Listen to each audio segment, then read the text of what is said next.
नमस्कार बच्चों। बच्चों, पिछली क्लास में अपन ने पढ़ा था ओसिया के मंदिर। ठीक है, ओसिया के मंदिरों में अपन ने पढ़ा था कि कौन से ओसिया के मंदिर कहाँ स्थित हैं, ओसिया के मंदिरों में कौन कौन से मंदिर हैं। ठीक है, जैसे ओसिया में अपन ने पढ़ा था सचिया माता मंदिर, पीपला माता मंदिर, जैन मंदिर, हरिहर मंदिर। ठीक है, वैसे ही उसी के साथ अपन ने पढ़ा था वैष्णव मंदिर, उसके बाद में पढ़ा था अपन ने सूर्य मंदिर। ठीक है, और इसमें एक सूर्य मंदिर ऐसा भी है जिसका नाम सूर्य मंदिर है, लेकिन उस मंदिर के अंदर गर्भगृह में कोई मूर्ति नहीं रखी हुई है। तो इस प्रकार अपन ने ओसिया के मंदिर पढ़े थे। और आज हम पढ़ेंगे आभानेरी। देखो, दौसा जिले के सिकंदरा कस्बे से उत्तर की ओर तथा बांदीकुई से 7 किलोमीटर की दूरी पर आभानेरी नामक एक छोटा सा गांव स्थित है। मतलब जो आभानेरी है वो दौसा जिले में है, और दौसा जिले के ही पास एक सिकंदरा नामक कस्बा है। उस कस्बे से दूर और बांदीकुई के पास में ये एक छोटा सा गांव स्थित है जिसका नाम है आभानेरी। इसका पुरातन नाम आभानगर था। इसका पहले का नाम क्या था? आभानगर, जिसको चमकदार नगर भी कहा जाता था।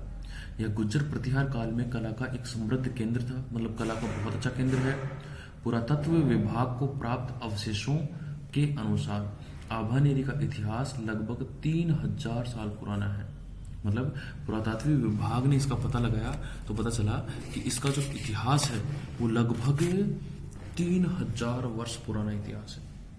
ठीक है, तो अपन ने देखो क्या पढ़ा है। अपन ने पढ़ा है कि आभानेरी दौसा जिले में स्थित है। ध्यान से एक एक लाइन बच्चों आराम से पढ़ेंगे। बहुत बार पूछे जाने वाले क्वेश्चन है इसके अंदर से। हर बार इसमें से एक दो क्वेश्चन पूछे ही जाते हैं। ठीक है, तो आभानेरी दौसा जिले में स्थित है, और दौसा जिले में भी कहाँ? सिकंदरा कस्बे के पास में।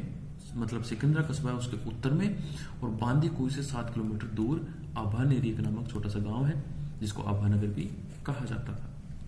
ठीक है, जिसको चमकदार नगर भी कहते थे।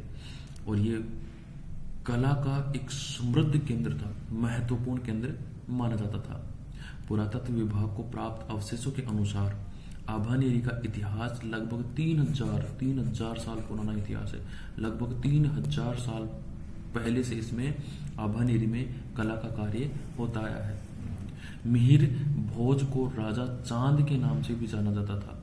मतलब यहाँ की जो स्टोरी है, कहानी है, वो कैसे है कि यहाँ पर एक मिहिर भोज नामक राजा था जिसको राजा चांद भी कहा जाता था। ठीक है, तो मतलब मिहिर भोज एक राजा था यहाँ का जिसको राजा चांद के नाम से जाना जाता था।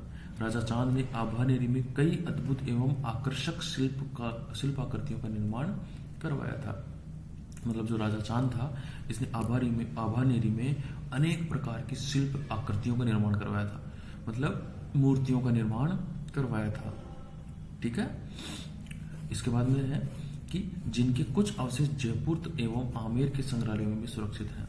मतलब जो आभानेरी का था, जो भी पौराणिक 3000 साल पौराणिक अवशेष अपने को प्राप्त हुए हैं, वो जयपुर में अल्बर्ट हॉल में या फिर आमेर के संग्रहालय में सुरक्षित है, जो आज भी दर्शनीय है, आज भी उसको लोग देखते हैं।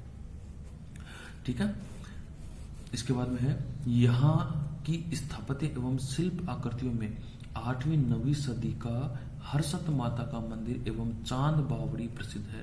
देखो, चांद बावड़ी एक ऐसी बावड़ी है जो विश्व की सबसे गहरी बावड़ी है, और इसी के अंदर एक हर्षत माता का मंदिर भी स्थित है जो विश्व प्रसिद्ध है।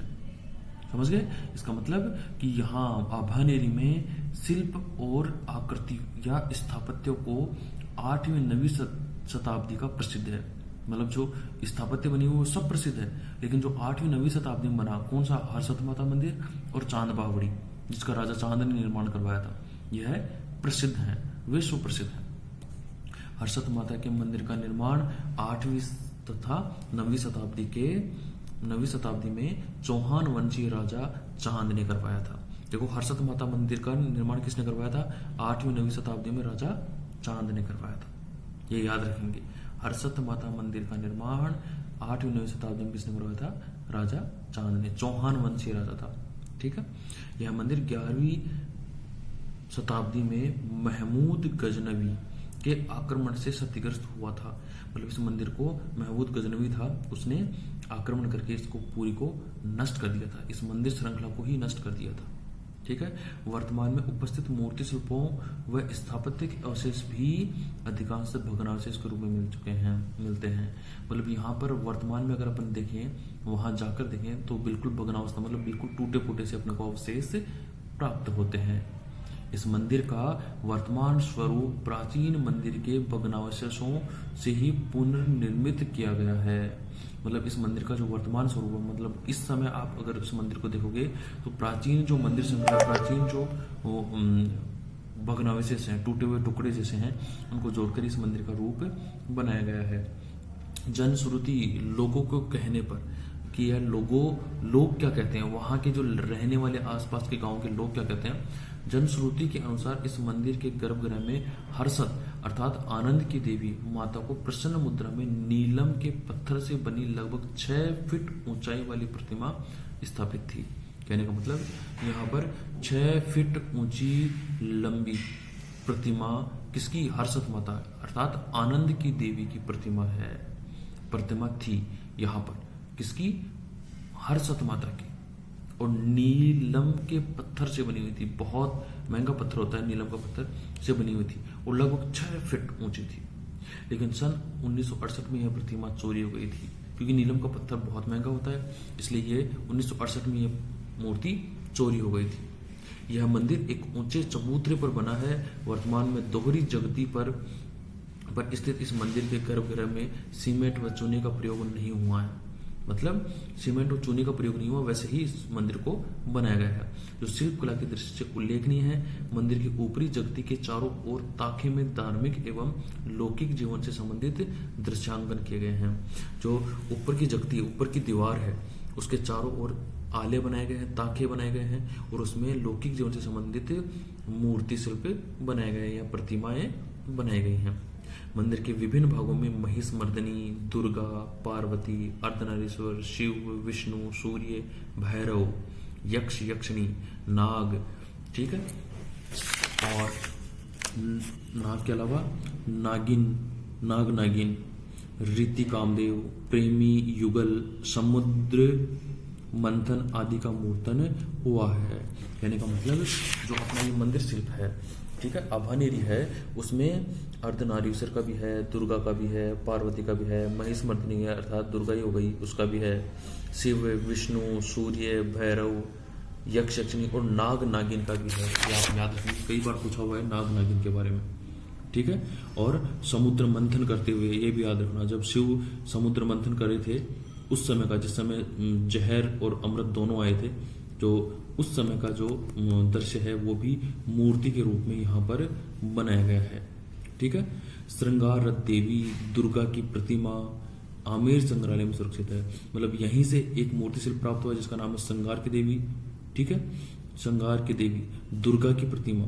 ये दोनों प्रतिमाएं कहाँ स्थित हैं, मतलब श्रृंगार रथ देवी दुर्गा, श्रृंगार करी हुई देवी, इसकी मूर्ति भी कहाँ स्थित है इस समय, आमेर, जयपुर में स्थित है। आमेर का एक संग्रहालय है, उसमें यह मूर्ति स्थित है। इस प्रतिमा में देवी को दर्पण निहारते हुए, इस प्रतिमा में जो श्रृंगार रथ मतलब श्रृंगार करती हुई अर्थात देवी को दर्पण में, शीशे में निहारते हुए, देखते हुए दिखाया है।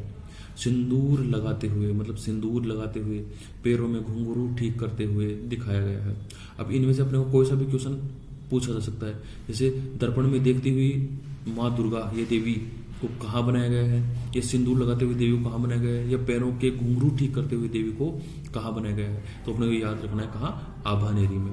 इस मंदिर के सामने ही चांद बावड़ी स्थित है, जिससे यह प्रतीत होता है कि भारतीय परंपरा एवं संस्कृति के अनुसार बावड़ी में व्यक्ति स्नान करने के पश्चात ही शारीरिक रूप से स्वच्छ होकर मन की शुद्धि के लिए मंदिर में प्रवेश करता है। अर्थात यह बताया गया है कि पहले बावड़ी में शुद्ध होकर, और सामने मंदिर इसलिए बनाया गया कि शुद्ध होकर और उस मंदिर में जा सके, जो भारतीय एक परंपरा है उसके अनुसार। तो आप इनको अच्छे से याद रखेंगे। आभानेरी अपन ने अब तक पढ़ा है, अगले में कक्षा में पढ़ेंगे अपन चांद बावड़ी, अब तक जो पढ़ा है उसको अच्छे से याद करेंगे। ठीक है बच्चों, धन्यवाद।